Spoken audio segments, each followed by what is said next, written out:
Bonjour les Itata et soyez les bienvenus dans votre rendez-vous avec l'actualité. Écoutez ça, aujourd'hui nous avons rendez-vous avec le cinéma en Martinique. Et pour en parler, ces nouvelles sorties de tout le mois d'avril jusqu'au début mai, j'ai l'honneur de recevoir Steve Zebina. Bonsoir. Bonsoir aux Itata cinéphiles. Comment ça va? Ça va. C'est toujours un plaisir d'être avec vous, c'est toujours un plaisir de rencontrer les téléspectateurs et puis de partager cette passion, de partager ces petites pépites que nous... Et puis, plaisir partagé avec 3 pépites cette semaine. Oui, 3 pépites au sein d'une nuée de pépites parce que finalement on a quasiment une dizaine de films que nous proposons, tant à Madiana qu'à Tropicatrium, avec une nouveauté d'ailleurs dans notre programmation. On repropose les films qui ont eu du succès. Alors vous vous rappelez, là, le mois dernier, on avait parlé du Bleu du Caftan. Les spectateurs pourront revoir le Bleu du Caftan. Un film qui est passé à Madiana que nous avons beaucoup aimé, qui est bien sûr le dernier film de Steven Spielberg, The Fablesman, qui n'a pas eu beaucoup de diffusion en version originale. Il sera proposé en version originale. Lorsqu'on l'a raté, on peut y retourner. Voilà. Toujours en version originale? Toujours en version originale, toujours à Madiana et à Tropicatrium, toujours toute la planète. C'est notre façon de célébrer le cinéma.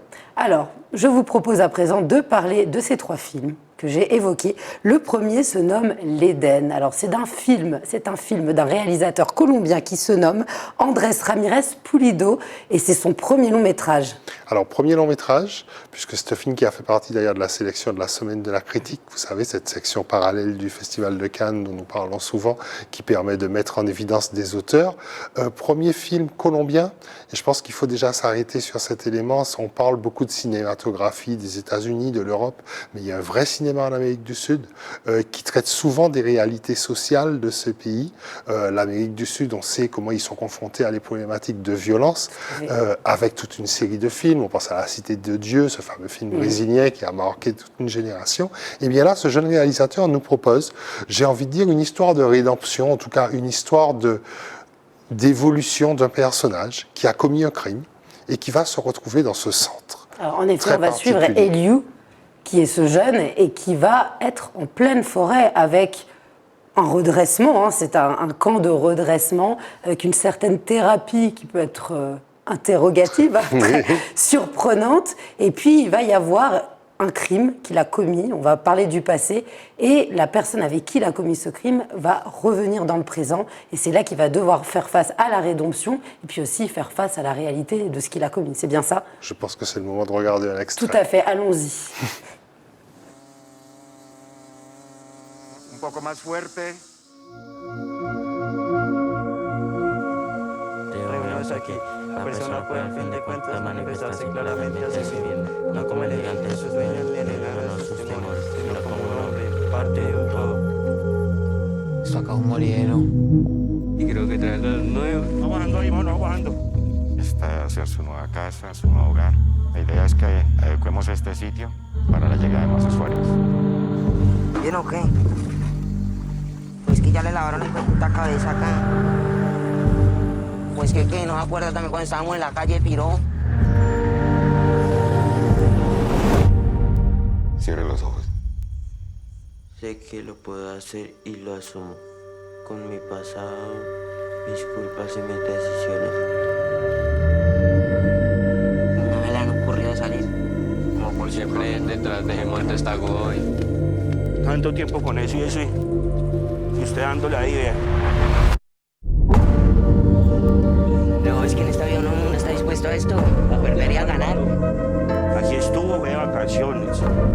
Usted este hueco no se va, usted este hueco no sale, mijo. No hay que dejar que eso siga pasando, loco.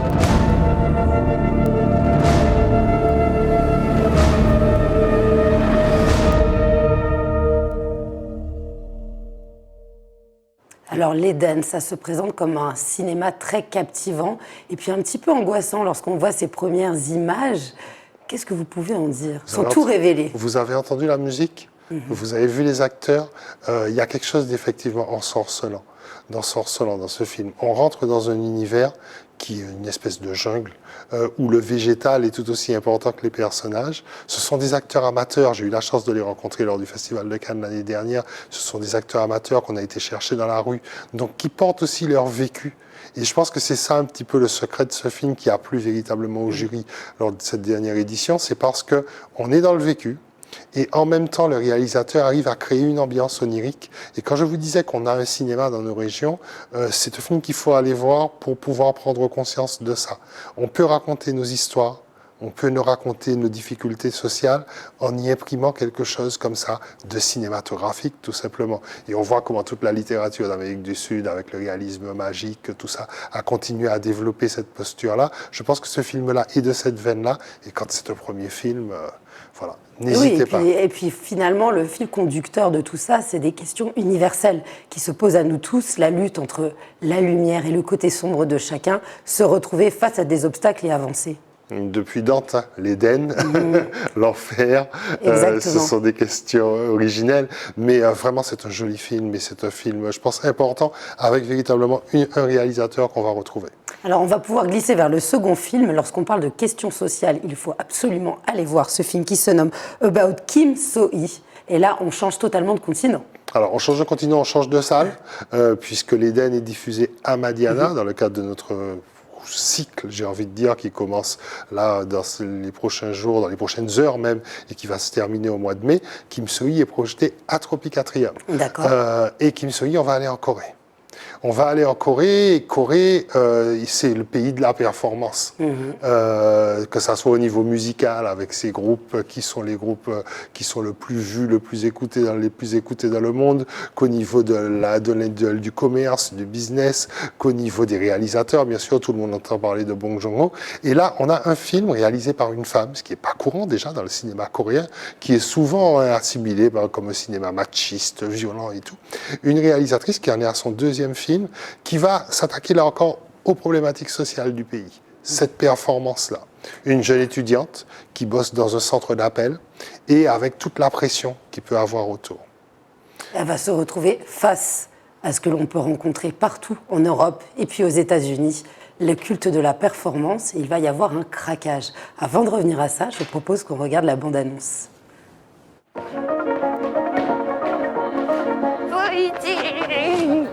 오늘은 나의 친구 수이로.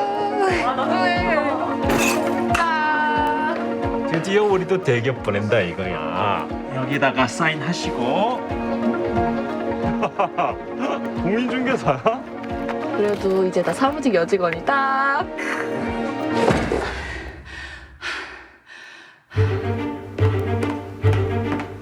화이팅. 화이팅. 사랑합니다, 고객님. 무엇을 도와드릴까요? 좀 기본치도 못 미쳐. 그래가지고 수습도 못. 전체 콜센터 통틀어 우리 팀이 꼴찌죠. 어서요. 가만 보니까 소희가 의지가 없는 것 같아. 너 이래가지고 못 버틴다. 사회생활이 다 그렇죠. 버텨야 된다잉.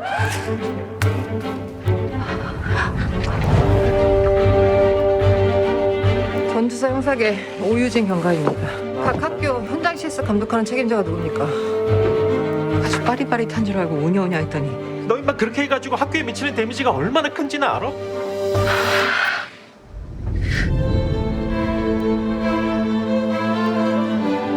너 뭐 하는 거야 대체?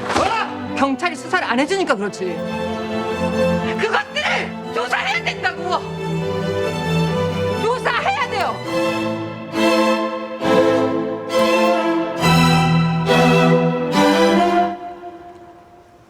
왜 가만히 있었냐고.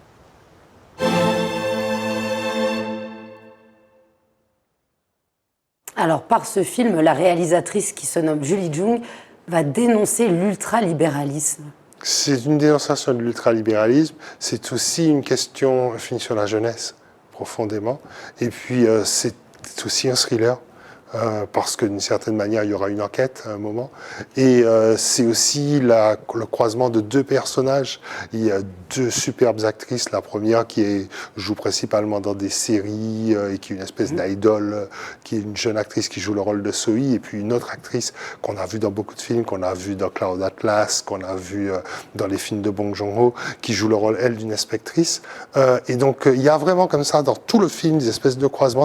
C'est vraiment une œuvre qui va vous prendre littéralement au cœur, je ne sais pas si c'est le terme, mais en tout cas qui va vraiment vous tenir en haleine pendant 2 heures. Alors la première partie servant à suivre l'histoire de cette descente aux enfers de cette jeune fille, et puis ensuite l'enquête et la rébellion de l'inspectrice. C'est inspiré de faits réels. Oui, ça on a oublié de le dire, et c'est fondamental dans la réalisation, dans tout le travail d'écriture du film, parce qu'effectivement c'est un fait réel qui a secoué la Corée, et pour son deuxième film, cette réalisatrice s'est dit qu'elle va s'attaquer à cette histoire, à ce fait divers, mais elle va effectivement le sublimer et en faire un vrai film de cinéma. Là encore, c'est une question qu'on se pose souvent. Tous les jours, nous entendons des drames, nous entendons des nouvelles qui nous secouent dans les médias, mais comment en faire un film de cinéma? Et je pense qu'il y a quelque chose aussi dans son écriture. Ça me fait penser à un autre réalisateur coréen qui s'appelle Lee Chang-dong, qui a fait un très beau film qui s'appelle Poetry notamment. Et elle est dans cette lignée-là. Vous allez voir là, les couleurs sont belles. On est vraiment plongé dans ce pays finalement beaucoup plus complexe qu'il y paraît. Car derrière cette notion de performance, derrière ces personnages qui sont beaux, qui se ressemblent, qui prennent l'impression qu'ils se ressemblent tous, il y a derrière ça de vrais questionnements sur comment être un homme, une femme aujourd'hui. Et de nouveau, on se reconnaît dans des questions universelles de pourquoi on travaille, qu'est-ce qui nous motive, jusqu'à dans quelle mesure on peut s'investir dans ce travail, quelle pression on peut supporter. On conseille vivement d'aller voir ce film. C'est toujours la même dynamique. Vous avez vu, on se promène, on était en Colombie, on va en Corée, et les problématiques se posent en Martinique, se posent en Guadeloupe. Et c'est ce qu'on essaie de faire dans nos programmations cinématographiques, c'est véritablement permettre au monde de nous interpeller sur des questions que nous rencontrons tous les jours. Alors pour finir notre balade en 3 temps, on va se retrouver dans l'Hexagone, en France.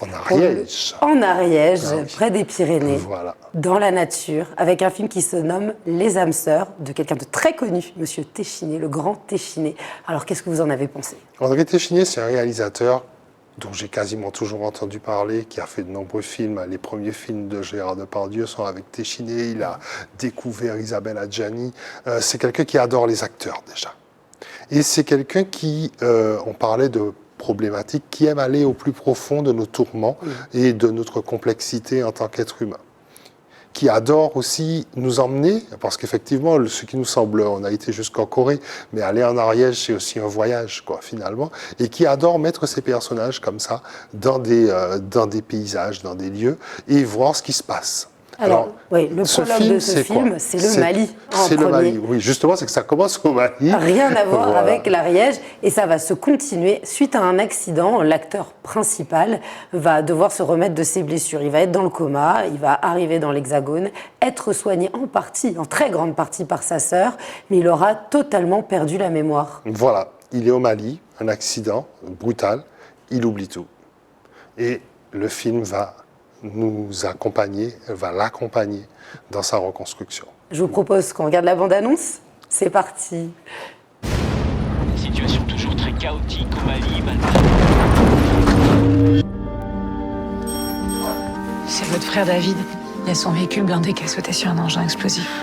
Je dois partir quelques jours à Paris. Qu'est-ce que tu vas foutre à Paris? Je le connais, David. C'est quelqu'un qui veut pas mourir. Il bouge. David, tu m'entends?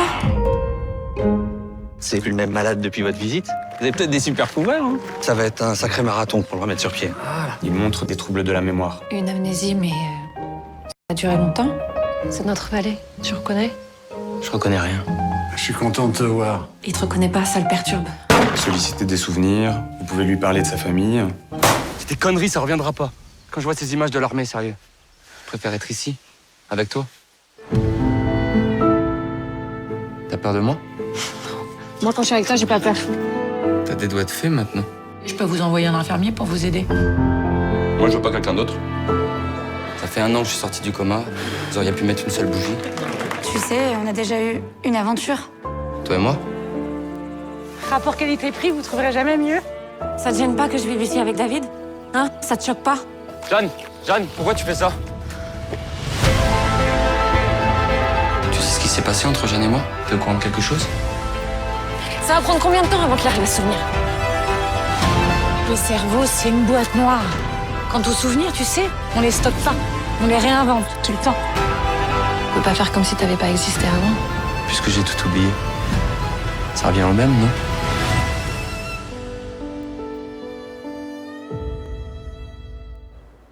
Alors ce film parle de beaucoup de choses, notamment de la reconstruction, de la mémoire, qu'est-ce que l'on doit garder, qu'est-ce que l'on doit dépasser, et puis aussi d'une relation toxique. Et du secret, nous n'en dirons pas plus. Et du secret, s'il y a quelque chose à retenir, il y a tellement de choses à retenir de cette œuvre, allez le voir pour les comédiens. On en parlait pendant le film Annonce. Ce sont deux acteurs, je vous parlais de tous ces acteurs que Téchiné a découverts, mais tant Noémie Merlan que le jeune homme qui joue le rôle de son frère, qui lui aussi a eu le César pour le film de François Ozon l'année dernière, c'est l'avenir du cinéma français. Et on parle trop peu aussi des seconds rôles, et ce film est vraiment l'exemple que les seconds rôles peuvent être très beaux. Il y a de très beaux seconds rôles qui renseignent. Hein. Vous allez voir un personnage notamment qui s'occupe de la maison, qui est un personnage lui aussi à double face. Finalement, on parlait d'Hitchcock là aussi. Il y a quelque chose du secret dans ce film. Avec une histoire véritablement touchante, mais il y a quelque chose du secret et merveilleusement mise en scène, mais avec une forme de simplicité. Vous savez, ces réalisateurs, on parlait de jeunes réalisateurs au début de l'émission, ces maîtres-là, comme André Téchiné, ils n'ont pas besoin d'en faire beaucoup. Il a 80 ans. Il a 80 ans déjà. Il fait un cinéma sobre et limpide que l'on encourage à aller voir. Voilà. Eh ben, merci beaucoup, Steve, d'être venu parmi nous. On vous dit à très vite pour une prochaine sélection. On encourage tous les téléspectateurs et téléspectatrices à aller voir cette sélection. Merci, en tout cas. Oui, allez au cinéma, tout simplement. Venez. De toute façon, notre offre est tellement pléthorique que vous allez trouver votre bonheur. On vous a montré 3 exemples. Mais voilà, il faut juste faire l'effort, sortir de chez soi. Tout à fait. Et aller au cinéma. Et découvrir. Merci beaucoup, les Itata, de nous avoir suivis pour toutes ces nouvelles relatives au cinéma. Et je vous dis à très vite pour un prochain Écoutez ça.